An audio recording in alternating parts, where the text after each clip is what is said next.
Good morning, beautiful being. Just having a coffee and thought it'd be nice to have the October check-in, see how you're doing, see how things are.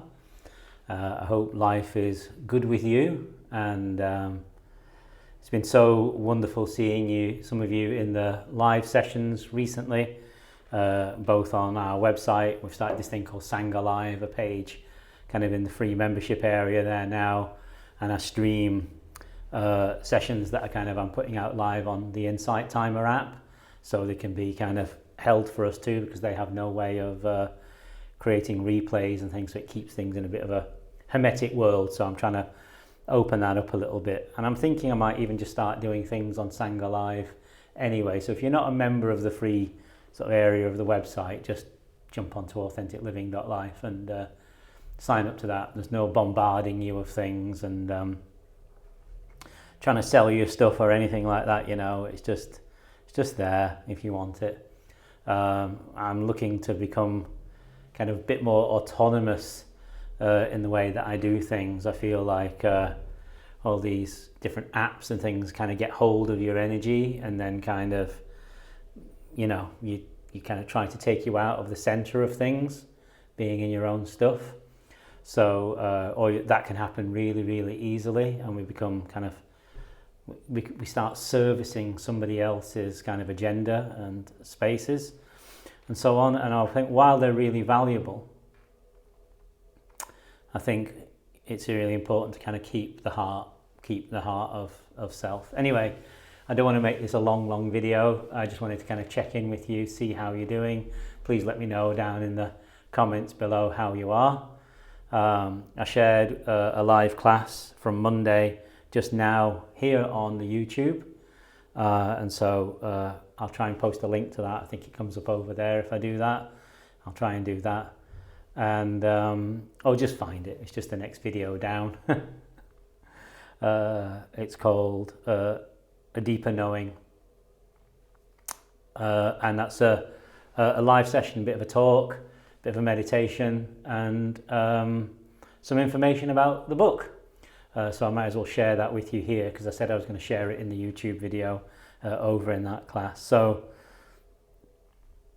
lots of things kind of going on with Signpost of the Spiritual Journey. Comes out on the 23rd of November, and it's available for pre-order now, of course, all over the world, not just on the usual kind of online shops, but any good bookshop will pre-order it for you. So if you do have a real bookshop that you use, or a online bookstore that's not a kind of megalomaniac, then make those choices. I would say support them, support yourself with this offering, and I benefit from that too, of course, in the long run.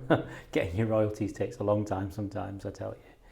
But so book news. I wanted to tell you that the audiobook is done, and just to share with you that it's not my voice on the audiobook, and I'm leaving this message, or making this little bit of video, just to kind of talk to you about why that is, because I know with the meditations and the poetry readings that I do, both on apps and that I've done on national radio in the UK in the past and stuff like that, it's like there's some quality that God or life has put into my voice that a lot of people seem to resonate with, and I don't know why that is, and I can't make it up, and I can't falsify it, I can't make it happen.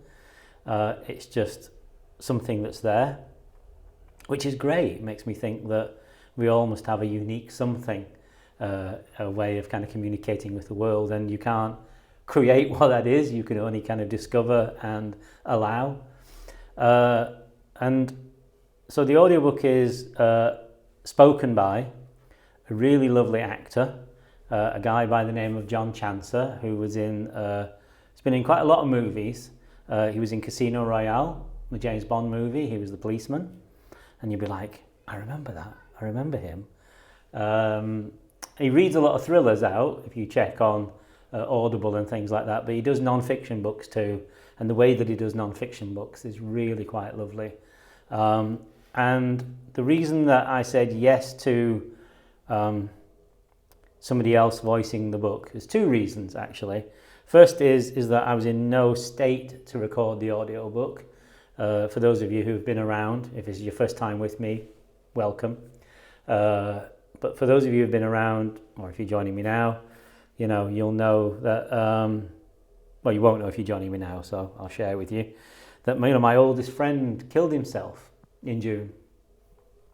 My brother. We just called each other brother. We've been together since 20 years old, I've known him since I was like 20, something like that. And he was a couple of years younger than me. And he was killed by the lockdown. He was killed quite directly by the lockdown. In that he was having therapy. He'd had a struggle his whole life, and over the last few years it had really, got very bad. And then he'd found some therapy that started working, and it was on the NHS, National Health Service, but he'd actually managed to get some inner child therapy. And the lockdowns, they decided to stop his therapy. So he got into self-medicating, which I won't go into, and the end result is that he left us on the 15th of June this year. And I'd been turning up, doing my live sessions, doing what my publicist was asking of me, but I found that I wasn't really able to do anything more than that. And I realised now, it was like a cloud lifted on Sunday, and I suddenly started being able to do things again, and had a bit of a cry, and I realised that I'd been in the tight numbing of grief, as you would imagine, as if you've lost anybody, even if it's your pet, or your job, or a love, or something, you'll know what that is. And none of us get out of that. Just because you maybe have an experience of awareness or consciousness through your practice, or you what some might consider awake or something, doesn't get you out of these things. I know spirituality and awakening and enlightenment and all these things, they're always presented as if you never have any more problems and all that, and that's absolute lies. In fact, you feel more. The people presenting those things in that way, they've got some unfolding to do. If things, people tend to think that kind of a spiritual life is doing yoga all day long, meditating all day long, and kind of like swanning around in the trees and nature all day long. Whereas it's actually meeting your own real life, the people that you are in your life, people around, the beings, the animals and things. So that's why I didn't feel able to. I could have forced myself to. I could, if I'm honest. And do you know how that would have sounded? Well, you do, don't you? You can imagine the tone and the voice would be there. It would sound like me, and yet my heart would have been broken underneath it. So I would not have been of good service to you, So that's why. And then the second reason is that John Chancer has a lovely sort of transatlantic accent. That's what I asked for. When my publisher said, who should we get? And I said somebody with a nice, strong transatlantic accent, authentic sounding, and can turn up for themselves. So I want him to read it rather than to act it. And I think that will kind of bring in more people in a way, that will make the book available to more people. I don't know if I'm generalizing. I tend to think that people who listen to audiobooks tend to be kind of like looking for information sometimes, or looking for kind of a quick way with something.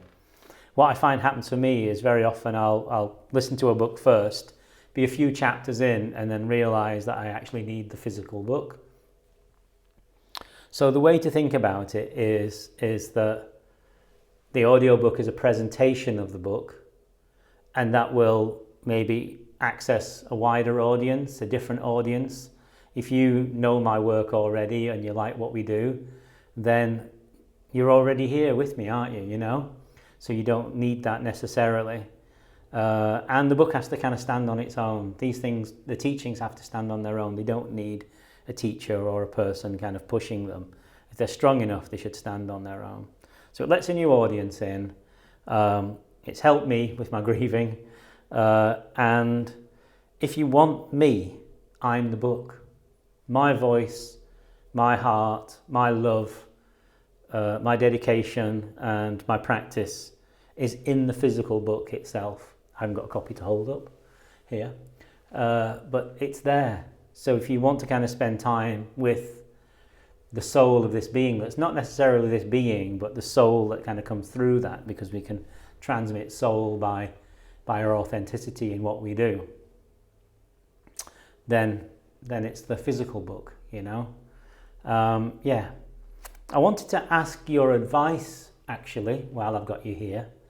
I would love to know, I'd love you to share ideas with me in the comments below, or through email, or in any way that you feel is a good way. I've gone back onto Twitter, so you can find me on there. It's John_Sadiq_. For some reason I couldn't just be John Sadiq. I don't get it. But there you go. Let me know on Twitter, let me know on Instagram, let me know in the closed Facebook group and so on, if you have any ideas. How can we get this book seen more? You know, I do have a publicist here in the UK. The marketing and promotion team from Watkins kind of are working on the US a little bit, but I realised that they're a small publisher, and with stuff like this, people are always going to choose the famous person, you know. If there's a new book by a famous person who's already famous, that's what they choose to feature, to review, to kind of go crazy over, regardless of quality, a lot of the time. So how can we as human beings kind of get this seen if it's of value to you, you know? So when you've read the book, if you get it and you find it's kind of been helpful, how do we get it seen more? How do we get it kind of out there? Because I want it to be out there helping people. You know, I was thinking library groups is one idea. We can ask bookshops, especially real bookshops, to stock it. We can recommend it to them, ask them to maybe make a recommended display or a window display. You can give some 5-star reviews online in those places, because they really do help, quite honestly, because people look at those. You can be seen with the book in your social media. If you're in a book club, you can recommend it to the book club. You can recommend it to big influency people. If any of you know Oprah Winfrey, you can tell her, you know, this is the next thing, as it were. You know, this is the book of the 20s. We're in the 20s, isn't it strange? Or whatever, but I need more than that. We need more suggestions.